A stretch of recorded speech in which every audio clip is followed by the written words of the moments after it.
We found a way to listen to the afterlife, and what we heard left us terrified. I was working as an audio technician at the time, mostly freelance.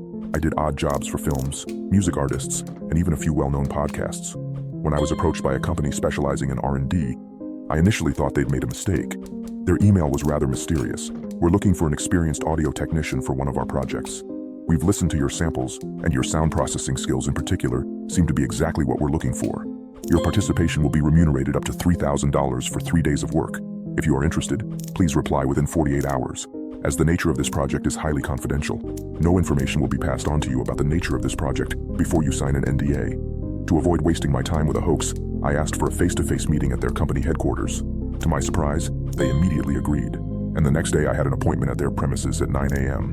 I announced myself at reception, and a woman in a white scientist's coat who introduced herself as Elizabeth invited me to accompany her to her office. After signing the NDA in my contract, she led me through a maze of corridors to where I would be working. You'll soon understand why we had you sign a confidentiality agreement. The research we do here is highly confidential, and we've already made a major discovery that just needs one last push, she said, turning to me with a smile. I hope I can help you in the way you expect, I said, still in the dark about the mission I was about to be given. We arrived in a spacious room already occupied by another man, also wearing a white coat, and whom I assumed to be his superior by the authoritative look in his eyes and his advanced age. Mr. Meltron, I presume Darren Dell and Chief Scientist delighted to have you with us. Please sit down. I sat down opposite them on a table that was empty, except for a strange object whose origin and function I couldn't account for. Mr. Meltron, I'm not going to beat about the bush. You're going to be involved in the most important project of your life for the next 3 days. Do you see this device? He asked, pointing to the object in the center of the table. This device is what I've been working on for the last 20 years of my life. You see, I've always been certain that there was life after death, and this device, I'm convinced, is what will enable me to prove it. I inspected the object more closely. At first glance, it didn't look much about the size of a laptop and just under 12 inches high. It was entirely black, and only a circle like a loudspeaker in the center of the upwardly exposed face was visible.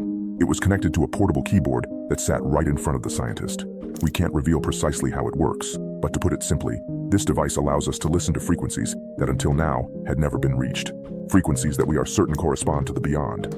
You'll understand the problem we're facing, Elizabeth said, pressing a key on the keyboard in front of her and looking at a screen I assumed was on the other side of the device. Instantly, a sound from elsewhere pierced my eardrums.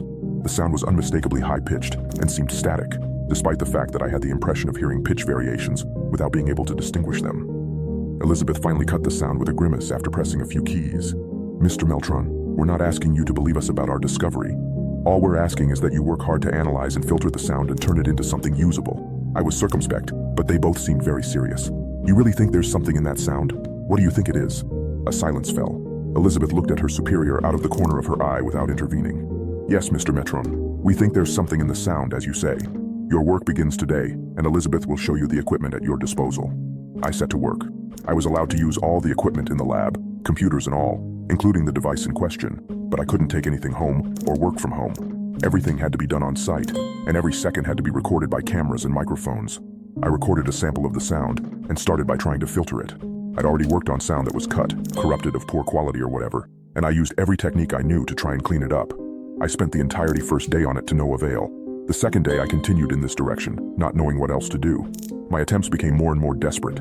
I honestly couldn't see how they expected me to get anything out of that uniform shrill sound. I decided to concentrate on my ears and listen to the sound produced by the device over and over again. There was definitely something strange about it. You can now check if there's a part 2 by pressing share and more.